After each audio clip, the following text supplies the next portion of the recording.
Hi കൂട്ടുകാരെ, ഞാൻ പറഞ്ഞിരുന്നില്ലേ ഞങ്ങളൊരു യാത്ര പോവുകയാണെന്ന്. ഇടുക്കിയിലെ വാഗമണ്ണായിരുന്നു കേട്ടോ ഞങ്ങൾ പോയിരുന്നത്. കോടമഞ്ഞും മഴയും ആസ്വദിച്ച് യാത്ര ചെയ്യാൻ ഇഷ്ടമുള്ളവർക്ക് പോകാൻ പറ്റുന്ന ഒരു കിടിലൻ സ്പോട്ടാണ് വാഗമൺ.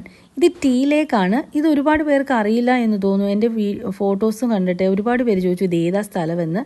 ഇത് ഒരുപാട് ദൂരെയൊന്നുമല്ല, വാഗമൺ ടൗണിൽ നിന്ന് ഒരു 200 മീറ്റർ മാറിയിട്ടുള്ള ഒരു ലേക്കാണിത്. ഇങ്ങോട്ട് എൻട്രി ചെയ്യേണ്ടത് പാസ് മൂലമാണ്.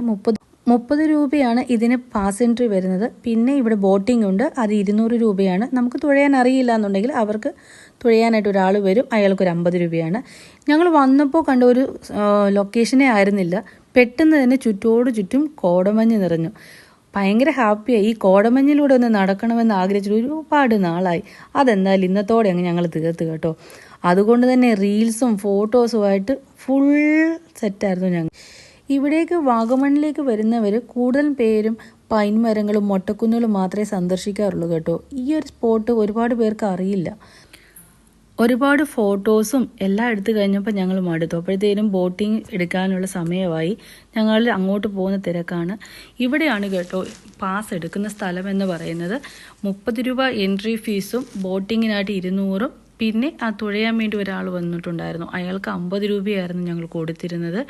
അതെല്ലാം സെറ്റിൽ ചെയ്ത് ഞങ്ങൾ അകത്ത് കുറച്ച് പേരെ മാത്രമേ അതിനകത്ത് കടത്തി വിടത്തുള്ളൂ. എല്ലാവരെയും കയറ്റി വിടാറില്ല. അല്ലു ഭയങ്കര എക്സൈറ്റഡ് ആണ്, പക്ഷേ അത്ര തന്നെ ടെൻഷനുമാണ്. ഇത് കണ്ടോ കോടമഞ്ഞ്. ഞങ്ങൾ ഒരുപാട് ആഗ്രഹിച്ചിട്ടുണ്ട് കേട്ടോ ഇങ്ങനെ കോടമഞ്ഞിലൂടെ നടക്കണമെന്ന്. പക്ഷേ ഇത് വല്ലാത്ത കോടമഞ്ഞ്, ഒന്നും കാണാൻ പറ്റാത്ത അവസ്ഥയായി. ചുറ്റും മഞ്ഞ്, ആ സീനറി മൊത്തവും കോടമഞ്ഞ് കൊണ്ട് നിറഞ്ഞു കേട്ടോ. അവിടെ സഞ്ചാരികൾ കാരണം നമുക്ക് ബോട്ട് അവൈലബിൾ ആയിരുന്നില്ല. അവർ പറഞ്ഞു ആ മറ്റേ ലേക്കിൻ്റെ നടുവിലുള്ള ആ വീട് പോയി കണ്ടിട്ട് വരും, അപ്പോഴത്തേനും അവൈലബിൾ ആകും ബോട്ടെന്ന് പറഞ്ഞ് ഞങ്ങൾ നടക്കുന്ന സീനാണ് കേട്ടോ.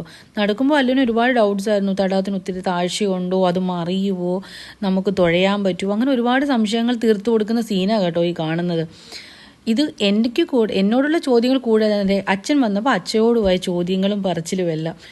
ഫുൾ കോട കൊണ്ട് മൂടിയത് കാണാൻ അതും ഒരു ഭംഗിയായിരുന്നു കേട്ടോ. നമുക്ക് ഒരുപാട് ഫോട്ടോസൊക്കെ ഞങ്ങൾ എടുത്തായിരുന്നു, ഞാൻ അപ്ലോഡ് ചെയ്തിട്ടുണ്ട്, കാണേണ്ടവർക്ക് കാണാം കേട്ടോ. ഇതാണ് കേട്ടോ നമ്മൾ അങ്ങോട്ട് പോകുന്ന പാലമാണിത്. സ്ട്രോങ് ആയിട്ടുള്ള പാലം തന്നെ കേട്ടോ, ടെൻഷനൊന്നും ആർക്കും വേണ്ട. അപ്പോഴത്തേനും അവരിൽ നിന്ന് വിളിച്ചു പറഞ്ഞു ബോട്ട് അവൈലബിൾ ആയിട്ടുണ്ട്, വേഗം വരാൻ. അല്ലു ഭയങ്കര ഹാപ്പി ആയിട്ടാണ് ഈ പോകുന്നത്. ഈ പോക്കൊന്നും അല്ലായിരുന്നു കേട്ടോ അതിനകത്ത് ഇരുന്നപ്പോൾ. എനിക്ക് നല്ല ടെൻഷനായിരുന്നു.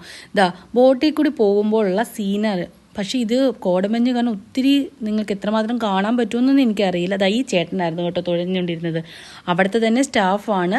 ഇങ്ങനെ വരുന്ന അതായത് തുഴയാൻ അറിയാത്ത സഞ്ചാരികൾക്ക് വേണ്ടിയിട്ട് ഒരാൾ അവർ കൊടുക്കുന്നതാണ്.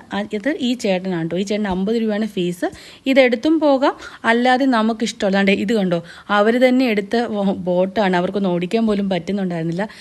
ബോട്ടിൽ നിന്നുള്ള കുറേ വീഡിയോസാണ് കേട്ടോ ഇത് കഴിഞ്ഞ് തിരിച്ച് വന്നു കഴിഞ്ഞപ്പോഴത്തേനും നമുക്ക് അത് കാണാൻ. അപ്പോഴത്തേനും കോടയെല്ലാം മാറി ഫുൾ വിസിബിളായി ആ സീനറീസ് മൊത്തം.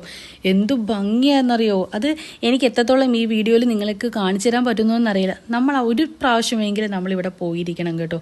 അത്രയ്ക്ക് ഭംഗിയാണ്. എത്ര നേരം നിന്നു എന്ന് ഞങ്ങൾക്ക് തന്നെ അറിയത്തില്ല. ഒരുപാട് ഫോട്ടോസും കാര്യങ്ങളൊക്കെ ഞങ്ങൾ എടുത്തിരുന്നു കേട്ടോ. ഞങ്ങൾ എൻട്രി ആകുവാണ്. പക്ഷേ നേരത്തെ നമ്മൾ ഒരുപാട് സിനിമകളിൽ ഈ ലൊക്കേഷൻ കണ്ടിരുന്നപ്പം കുറച്ചും കൂടി ഭംഗിയായിരുന്നു. പക്ഷേ ഈ വീട് ഒരുപാട് നശിച്ചു പോയിട്ടോ. ഈ പശുവിനെയൊക്കെ കെട്ടി അവിടെ ചാണകവും കാര്യങ്ങളൊക്കെ ആയിട്ട് അതിനകത്തോട്ട് എൻട്രി ചെയ്യാനേ നമുക്ക് പറ്റുന്നുണ്ടായിരുന്നില്ല. ഇതൊക്കെ കുറച്ചും കൂടി നല്ല രീതിയിൽ സംരക്ഷിച്ച് ഒരുപാട് സഞ്ചാരികൾക്ക് കുറച്ചും കൂടി ഒരു കാഴ്ച മനോഹരമാകുമെന്ന് പറയത്തില്ല, അതുപോലെയാട്ടോ.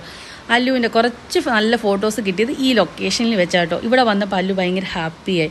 ഞങ്ങൾ കുറച്ച് റീൽസൊക്കെ എടുത്ത് അവിടുന്ന് കുറച്ച് നേരം അവിടെ സ്പെൻഡ് ചെയ്തു. പിന്നെ അടുത്ത ലൊക്കേഷൻ വേറെ സ്ഥലത്തേക്ക് പോകാനായിട്ട് ഞങ്ങൾ അവിടെ നിന്ന് ഇറങ്ങി കേട്ടോ. എപ്പോഴെങ്കിലും ഏതെങ്കിലും ഒരു ടൈമിൽ നമുക്ക് ഇവിടെ പോകാൻ പറ്റുമെങ്കിൽ ഇവിടെ ഒന്ന് പോവുക കേട്ടോ. കുറച്ച് നേരം അവിടെ എല്ലാം കണ്ട് ആസ്വദിച്ച് നിൽക്കുക. അതൊരു വല്ലാത്തൊരു ഫീൽ തന്നെയാണ് കേട്ടോ. എനിക്കൊരിക്കലും വിചാരിച്ചിരുന്നില്ല എനിക്കിവിടെ എത്താൻ പറ്റുമെന്ന്. പക്ഷേ എനിക്കെത്താൻ പറ്റി. അതുപോലെ നിങ്ങൾക്കും എത്താൻ പറ്റും. ഓക്കെ, അപ്പോൾ അടുത്ത വീഡിയോയ്ക്ക് വരെ tata bye bye, see U.